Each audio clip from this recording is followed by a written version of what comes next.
Vous écoutez En Vol 91 FM à 16h31 et comme promis, comme je vous ai annoncé en début d'émission, nous avons le plaisir de recevoir des représentants de l'Union nationale métisse Saint-Joseph du Manitoba ainsi que le conseil Elzéar Goulet. J'avais annoncé Monsieur David Dondono et Derry.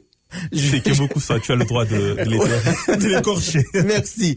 Alors, Derry, le directeur de la programmation, mais nous avons une surprise, une troisième personne.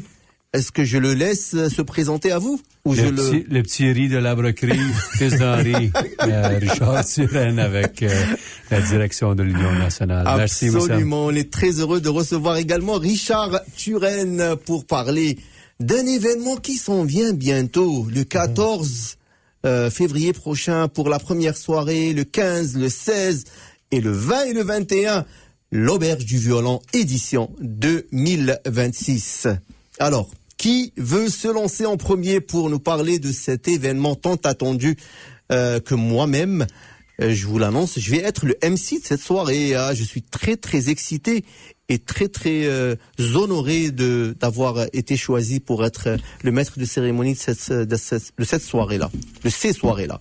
Sagesse avant jeunesse. Oui, on va commencer par notre aîné dans le plateau. De la programmation, il connaît tout ça par cœur. Il connaît par cœur. Alors, je peux commencer. Oui. Après, on va parler un petit peu d'histoire avec toi, David. Alors, le 14 février 2026, alors, l'Union nationale, le conseil Elzéar Goulet, on organise, pendant le festival Voyageurs, on est le relais officiel du festival, l'Auberge du Violon. Donc, le 14 février, nous commençons avec la soirée hommage à Paulette Duguay, qui était notre présidente pendant plus de 10 ans. Oui. Alors, cette soirée, elle est spécialement dédiée à elle. On aura comme invité spécial Alexandre Tétrault, qui sera avec Douzy. nous. Douzy. Qui va animer la soirée pendant 3 sets. Donc, les portes seront ouvertes à partir de 17h, 16h30 déjà. On peut accueillir les gens déjà et peut-être commencer à 18h jusqu'à, on termine à 21h45, fermeture du bar déjà. Donc, venez, on va fêter, manger, danser. On ne donne pas plus de détails des invités, les guests, les VIP qui vont être présents ce jour-là. C'est tout le monde qui est VIP pour nous. Tout le monde, ok. L'auberge, c'est la famille. Tout le monde est notre VIP. Absolument. Oui. Ça, c'est pour la soirée du 14. Oui. Et pour le 15, donc on va avancer avec le 15. Donc il y a tellement de surprises pour le 15, donc on va avancer pour le 15 février, même heure toujours, mais là on va aller avec Gilles Crévier, qu'on va commencer à partir de 18h aussi, c'est la même programmation, 18h à 20h45. On a 3 sets. Donc les portes s'ouvrent à partir de 17. Gérald Saint-Laurent ? Plutôt Gérald Saint-Laurent, excusez-moi. Oui. Je suis allé très loin à la semaine du 21 déjà. Donc on va commencer à partir de les spectacles commencent à 18h. On termine musique traditionnelle. Donc c'est un moment aussi très festif. On invite tout le monde à venir aussi pendant ces 4 heures de spectacle, on peut le dire ainsi, et profiter, manger.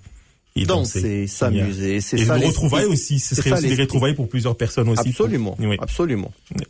Et nous avons le 16, donc soirée jeunesse, génération Luriel, avec les cordes à danser. Donc, et quelle belle génération. Ouais. Oui, donc l'orchestre du violon, donc ce serait un moment aussi familial aussi. J'ai reçu beaucoup de mails, des gens vont venir avec leurs grands-parents, les parents, les petits-enfants. C'est vraiment un moment très familial, festif, de retrouvailles, donc ce sera avec eux. Et après, on aura la famille la famille Ultet 2 qui vont prendre le 2 prochaines sets. Donc ce sera aussi un moment très convivial. On vous invite énormément, et ainsi que nous avons la soirée du vin. Et donc là, on a la génération, on a la soirée. Donc on fait une petite pause de quelques jours, oui, avant de reprendre le vin qui est le vendredi d'après. Oui, je laisse Richard continuer avec les deux dernières soirées. Le vin.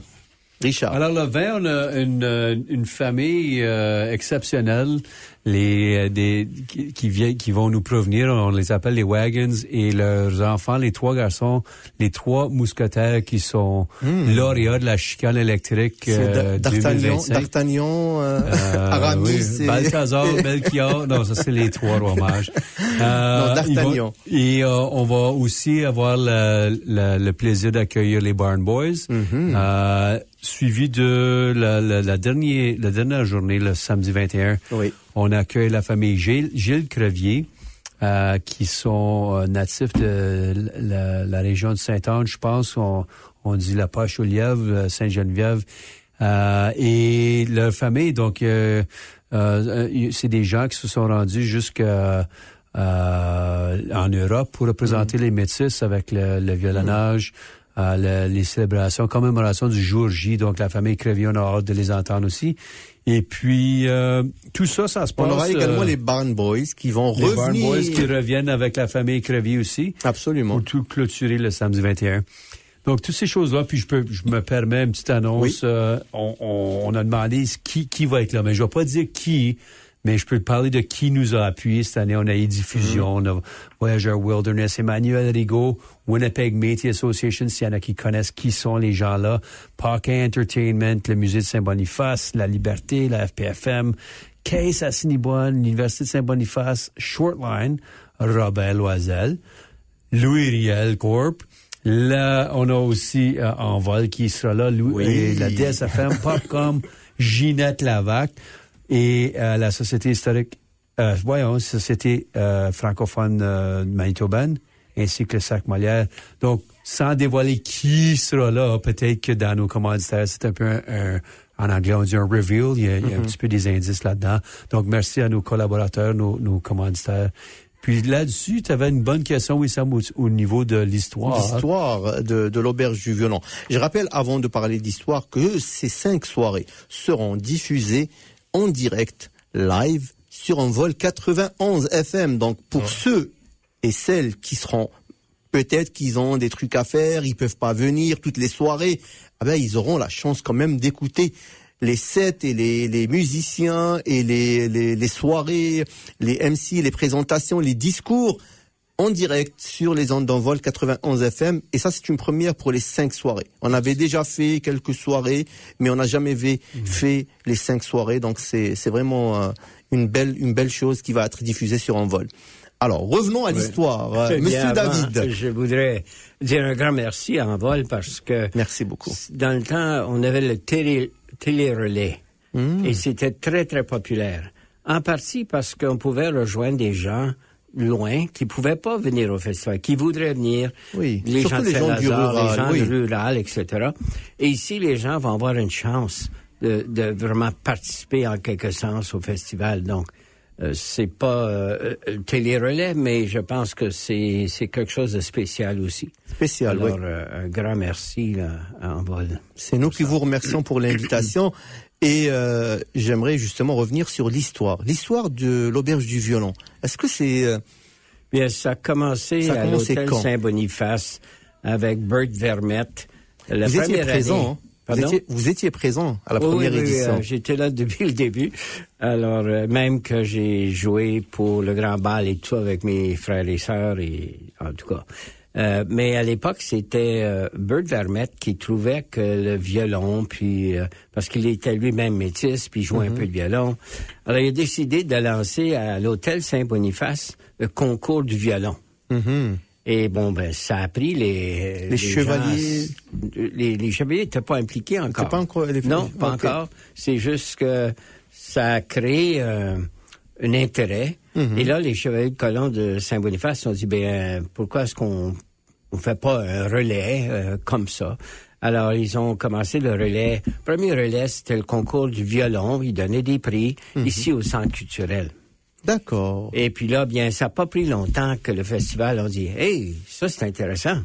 Alors, mais le festival... David, il y a encore le concours de violonnage. Oui. Ça se passe justement le dimanche 22. Oui, c'est ça. Ça va clôturer la programmation du CCFM. Exactement, oui. Alors, ça dure toute la journée.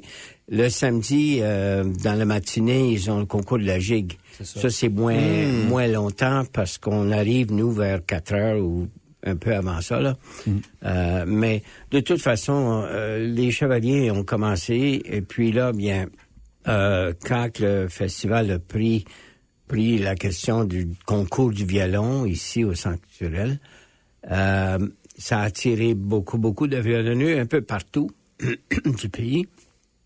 Et donc, les chevaliers ont déménagé au Centre Saint-Louis. Saint-Louis, pas loin d'ici.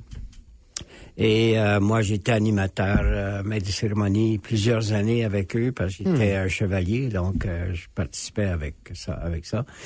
Et les chevaliers ont vraiment mené l'auberge du violon jusqu'au point où on a déménagé au sous-sol. 110 maçons. À 210 maçons. 210, OK. Ouais. Et puis là, l'édifice est en train de se rénover.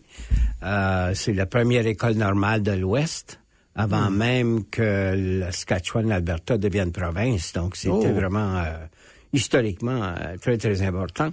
Et c'était Roger Goulet, qui était un métis éduqué, qui avait sa maîtrise, qui était le directeur.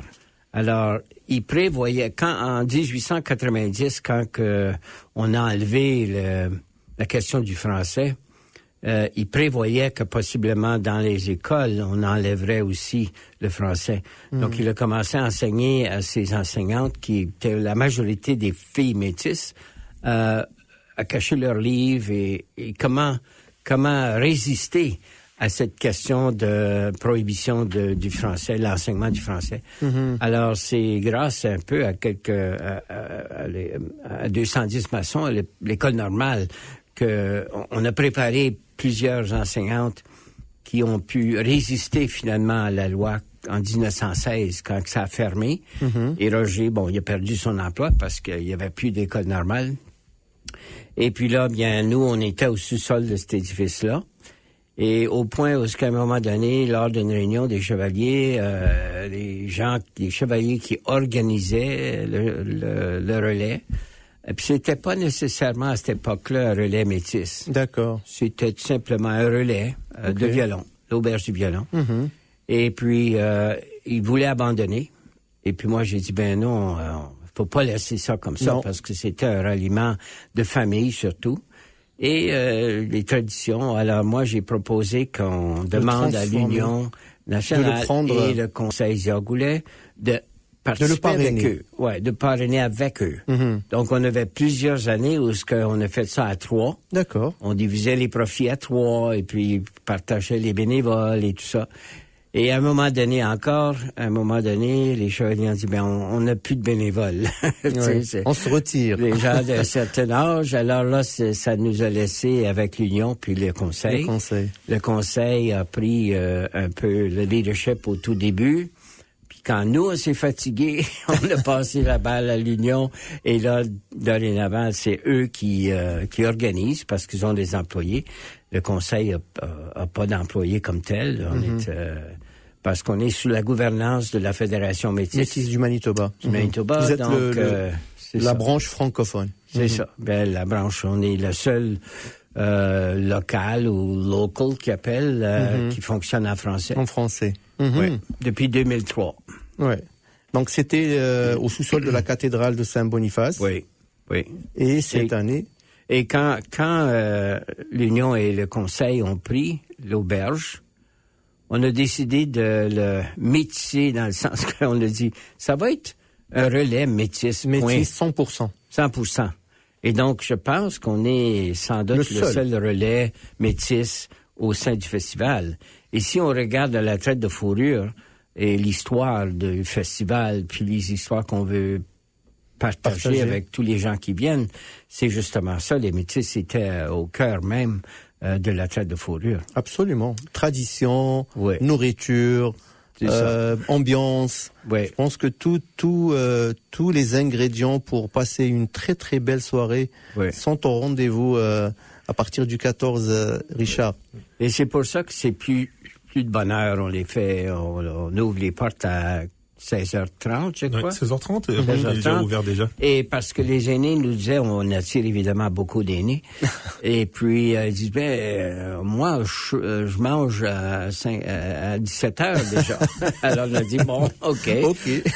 On a devancé le tout. Donc, on va manger avant de danser. Oui, c'est ça. On s'assoit, on mange. Et là, puis pendant ce temps-là, évidemment... On dépense l'énergie qu'on a mangée. Oui. Faut pas giguer trop fort. Faut pas trop giguer trop fort. Mais l'année passée, on avait quelqu'un de presque 100 ans qui dansait. Wow. Ouais. Alors, ça attire comme on a parlé d'idée fusion, je pense que c'est une première où ce qu'on a une corporation ou une compagnie dans notre communauté qui invite 75 de ses employés à venir et achète tous les billets. 78 personnes. Alors, tu sais, c'est spécial quand puis on se dit, ça pourrait se répéter. Il y a d'autres compagnies chez nous qui pourraient faire la même chose. C'est évident que pour cette compagnie-là, c'est surtout pas uniquement des métis ou des francophones. Ils ont des gens de tous les pays. Parce que dans l'informatique, tu attires du monde de partout. Et donc, c'est une façon tout à fait unique pour montrer l'héritage de Christian, qui est métis, puis il veut montrer son héritage justement à tous ses employés. Oui. Alors, je pense que c'est spécial. C'est spécial. Et pour revenir à toi, Richard, l'année dernière, on a rendu hommage à Ida Saint-Vincent. C'est ça. Avant ça, il y avait, je pense, Lucien Loisel. À chaque édition, on rend hommage aux personnes qui nous ont quittés. Et cette année, il y aura un très très grand hommage. La première soirée à notre cher Paulette Duguay. Oui. Je perds mes mots. Donc, Paulette Duguay, qui était présente l'année dernière à l'Auberge du Violon et qui nous a quittés cet été. Et il y avait un programme très spécial pour cette soirée du 14.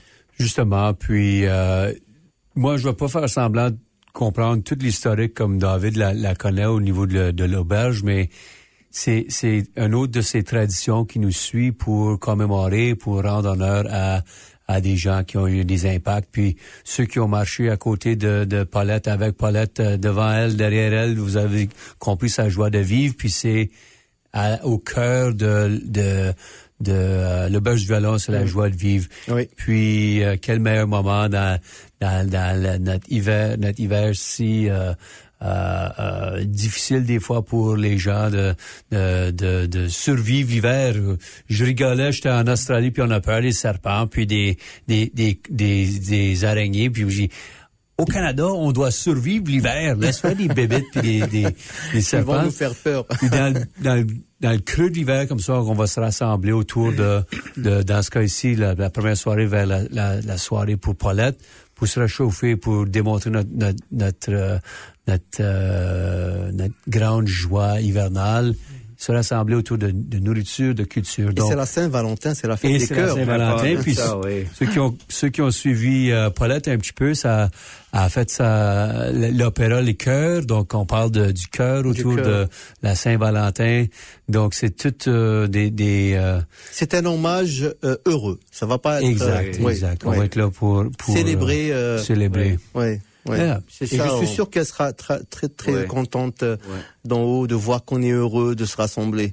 Ouais. C'est surtout, c'est ça. Elle apportait toujours sa famille, les petits-enfants, les arrière-petits-enfants. Donc, je veux dire, c'est tout à fait normal qu'on lui rende hommage comme ça. D'ailleurs, les années précédentes, on avait rendu hommage à Guy Savoie, on avait rendu à Paul Desrosiers, Henri Heinz, plein de gens comme ça. On n'espère pas que les gens nous quittent pour ça, mais puis peut-être que l'année prochaine, si on pourrait peut-être honorer ou rendre hommage à quelqu'un de vivant qui contribue énormément. Mais je pense qu'on voudrait garder la tradition de rendre hommage à un personnage qui soit vivant. Moi qui est de provenance rurale aussi, on a beaucoup de légendes Et dans nos petites communautés aussi, c'est pas nécessairement des personnes à la hauteur de personnalité comme les Paulettes qui ont rencontré le pape puis qui ont fait de l'opéra, mais chaque petite communauté métisse, ça a sa propre légende aussi de violonneux ou de personnes qui sont intégrales à l'esprit métis chez eux aussi, de voir comment on pourrait tisser ces liens-là aussi peut-être vers des gens ruraux. Donc, moi-même, j'ai dit au revoir à un de mes oncles légendaires il y a quelques semaines, que c'est pas quelqu'un qu'on voit dans le papier de chez nous, dans la Liberté, mais c'est des légendes locales en soi. Donc, j'aime beaucoup l'idée de David de peut-être faire un Star Academy Métis avec l'auberge du violon. Oui, bien, pourquoi pas. Ça nous coûte rien dans le sens que ce que ça nous donne, ça prend de l'énergie de notre part pour l'organiser puis le faire correctement et tout, pour rendre hommage à quelqu'un. Mais il y a rien de mieux. Puis je pense que les Métis avaient l'habitude de faire ça. Il y avait toujours un capitaine quand ils allaient à la chasse. Puis cette personne-là était bien honorée. Puis après ça, on passait à autre chose. Ouais. Alors, on termine cette belle discussion à propos de l'Auberge du Violon, édition 2026. Donc, je rappelle les dates, c'est 14, 15, 16, 20 et 21, ici au Centre culturel franco-manitobain, à la salle Jean-Paul Aubry. Et on est très content de faire partie justement de cette belle programmation qui sera diffusée, comme je l'ai dit, sur Envol 91 FM. Et puis si on veut acheter des billets, c'est ça, je parlais les billets déjà sont en ligne sur Eventbrite ou bien en présentiel aussi. Donc pour les membres, le jour J, les membres de l'Union et celui de Conseil de Goulet, c'est à $10. Pour la billetterie. Donc pour les retardataires, c'est toujours possible d'acheter des billets à la porte. Tout à fait. Oui. La salle à l'immense, on va recevoir tout le monde. Et pour les adultes, le billet à $15 et pour les enfants. Juste 15 piastres? Juste 15 C'est juste 15 piastres. Avec de la tourtière à volonté. Mais si t'es membre de l'Union du Conseil Goulet, c'est $10. Encore plus cher. Encore plus. Et lorsqu'on est aîné aussi, on a une tarification pour les aînés qui est à $10 aussi. Voilà. Et pour les jeunes. Juste 15 pièces. Et pour les jeunes étudiants de 17 ans. Et tu vas manger à volonté, un menu. Tout à fait. C'est pas buffet là, mais presque. Et les jeunes de 17 ans à 5 ans, c'est à $5 seulement. Wow. Et de moins de... C'est tellement gratuit, ça, c'est de moins de 5 ans, c'est gratuit. Oui. Venez en famille, donc les prix sont très abordables. L'auberge, elle garde ses tarifications ainsi parce que c'est un moment de convivialité. Donc on veut que tout le monde puisse venir, donc c'est $15, $10, $5. L'appel est long. Oui, David. Et je suis fier de dire que cette année, à cause que c'est au CCFM, l'accessibilité, c'est un gros plus. Ouais, absolument. Les gens peuvent se faire débarquer à la porte. Ils rentrent au niveau du sol, il n'y a pas de problème. David, il va même ouvrir la porte pour vous autres. Je vais être là. Il y a la porte arrière aussi du côté du ça c'est pour les bénévoles. Pour les bénévoles, ok, les artistes. Mais l'entrée principale, c'est pour tout le monde. Oui, absolument. Alors l'appel est lancé. Merci l'Union nationale métisse Saint-Joseph du Manitoba et le Conseil Elzéar Goulet vous convie à 5 belles soirées à partir du 14. Alors venez nombreux vous amuser en famille, entre amis, entre amoureux, parce que c'est la fête de la Saint-Valentin le 14. Donc faut pas oublier, c'est le festival du voyageur. Et c'est le festival Hey Ho, hey ho, hey ho. Merci Richard, merci Derry, merci David d'avoir accepté notre invitation et on se voit le 14. Oui, le 14.